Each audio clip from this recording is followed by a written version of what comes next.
When Clara moved into the old boarding house, she was given room 6.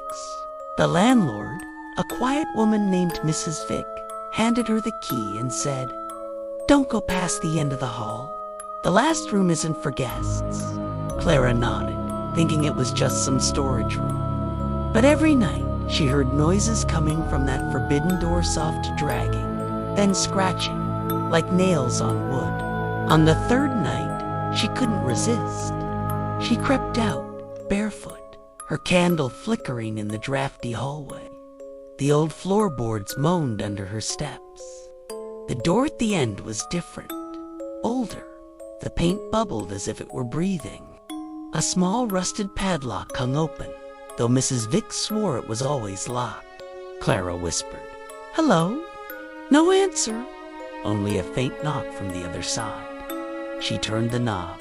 The door opened just enough for her candlelight to touch the inside. There was a chair, a mirror, and something in the mirror that shouldn't have been there. It looked like her, but older, thinner, eyes hollow, and mouth trembling. "Help me," the reflection whispered. The candle flickered violently, and when she blinked, her reflection smiled instead. She slammed the door and ran back to her room.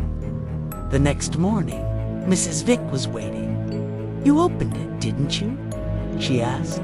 Her voice was flat. Her hands were shaking. Clara tried to lie, but Mrs. Vick only sighed. "She saw you now. That's enough." That night, Clara locked her door and covered her mirror with a blanket. But the whispering came anyway, her own voice, from behind the fabric. "Let me out, please." Days passed. Clara grew pale and jumpy. Every mirror in the house began to show things behind her dark shapes, reaching hands, faces pressed against the glass. Finally, she decided to leave. She packed in the dark and crept out at dawn. But when she reached the hallway, her candle went out. The air grew cold, heavy. A voice, her own voice, spoke from the end of the hall. "Don't leave me here." She turned. The door at the end was wide open now, and in the flickering morning light, she saw herself standing inside that cursed room, pale and still. The other Clara raised a hand and beckoned her forward. Clara screamed and ran. But when Mrs. Vick found her suitcase by the door later that morning, it was empty. The next tenant arrived a week later. Mrs. Vick smiled politely, handed over the key to room 6, and said the same thing she always said: "Don't go past the end of the hall."